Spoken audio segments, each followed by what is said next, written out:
Evro rojeka dîrokiya Heyketiya Niştimaniya Kurdistanê Çirîska 46 hemîn sala roja da mezrandina xwe li hemî organ û komîte û binge û baregahên xwe sax kir. Li baregahê malbendê çarê rêxistina duhokê Heyketiya Niştimaniya Kurdistanê, Aras Mihemed Axa, berpirsên malbendê çar û Selam Sûrîçî û xanim İman Amedî endamên serkirdatiya Heyketiyê pêşwazî li mêhvanan kirin.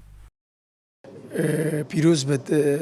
46 سال یادی دامزراندن یکتی اجتماعی کردستان الخانواده الشهیده الپیشمرگی دیرین الهمو اندام و لانگریت یکتی اجتماعی کردستان پیروز بد جارك دی یکتی پشتی کنگره چار مدرس بگیری یکتی الحمدلله گلک و باش بروچت و مستقبلا دی بینن یکتی جاران دی بینن و یکشتی ببیت و یکشتی جاران یکشتی مسئول کاتی کلا لسردمك يعني هر دعم مزرعة بو أو بك خلق كردستان همي بأمید بو استاش أو سردمه خلق كردستان زور بأميدا حزب كني تشيد بيت حزبك مدني حزبك مدرن وبو خدمتي هاولاتيان بيتو خبات بكلو بينوا يكشتي شعاري كاد بيدل خبات دكين لبينا عاشتي آزادي ديمقراطي ما في تاريخ ونسين أما شعارتي لصالح حبتا بينجو تاكو استا Berpirsê malbendîsê Yekgirtuwa İslamiya Kurdistanê digel hejmareka heval û endamên malbendê Yekgirtu beşdarî merasîmên yada da mezrandina Êketiyê bûn. Saîd Elî Ebû got, her du hêzên Êketiya Niştimanî û Yekgirtuwa İslamî peywendiyên bi hêz digel êk hene û xwast hemû layanên siyasî di vî demî de di êkrêz û êkdeng bin. سپاس بۆ هاتنی هەواڵانی مەڵبەندی یەکگرتوو بەرپرس و کادیرەکانی خۆشحاڵ بوون بە هاتنیان دیارە پێویستە و ئێمە لە پارێزگای دووهۆکە لەگە سەرجەملایەنەکانی ترەوە بەتایبەتی لەگە یەکگرتووی ئیسلامی کوردستان پەیوەندی بە هێزمان هەیە و ئەو پەیوەندیە پێویست و زروورەتە بۆ سەقامگیری ناوچەکەەوە بۆ یەکڕێزی میلەتەکەمان و ئێمە و یەکگرتوو مێژوویەکی دوور و درێژمان هەیە پێکەوە هەمیشە پێمانی هیچ جارێک ناکۆچی قورمان هەبێ و هەمیشە سەرۆک مامجەلال و مامۆستا سەلاحەدین بادن پەیوەندی بە هێزیانەوە ئێستاش کادەی نوێی یەکێتی نیشتیمانی کوردستان لەگەڵ مامۆستا سەلاحەدین و تەواوی سەرکردایەتی یەکگرتوو جەماوەری یەکگرتوو ئێمە لێک تێگەشتنیان ئەوە بڵێن پەیوەندی بە هێزمان هەیە لەگەڵ ئەوە کە بۆ هەم چۆنەتی ئیدارەدان و سیستەمی هەرێمی کوردستان و بەڕێوەچوون و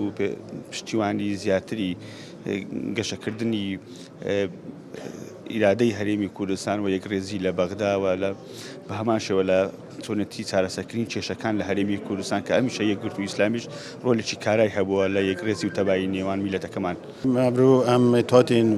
شاندێ مەڵبەندی یەکگرتووی ئیسلامی کوردستان پیرۆز باید خۆ پێشکەشی مەڵبەندی یەکێتی نیشتیمانی کوردستان کە ساڵڤەگەڕەوانە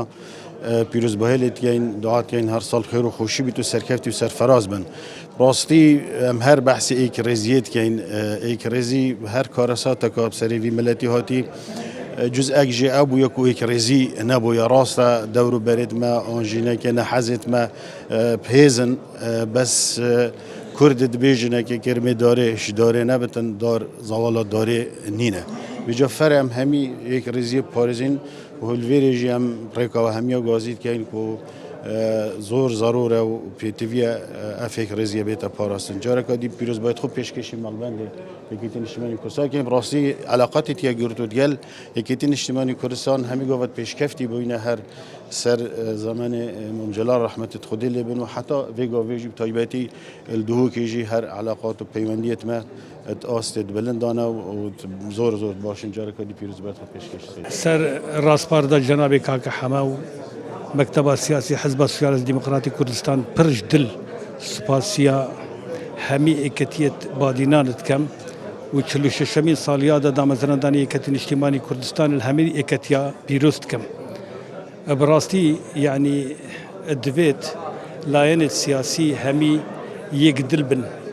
چونکه ام خود بینین باردو خود کردستانی برو نخوشیت چیت و ام هیویدارین اش همی لاینت سیاسی یکتی پارتی بتایبت کو خوب بکن یک ریزی بن یک دل بن. Heyketiya Niştimaniya Kurdistanê li 26 sala 1975 li welatê Sûriyê li ser destê rahberê gelê me û Karizmayê Kurd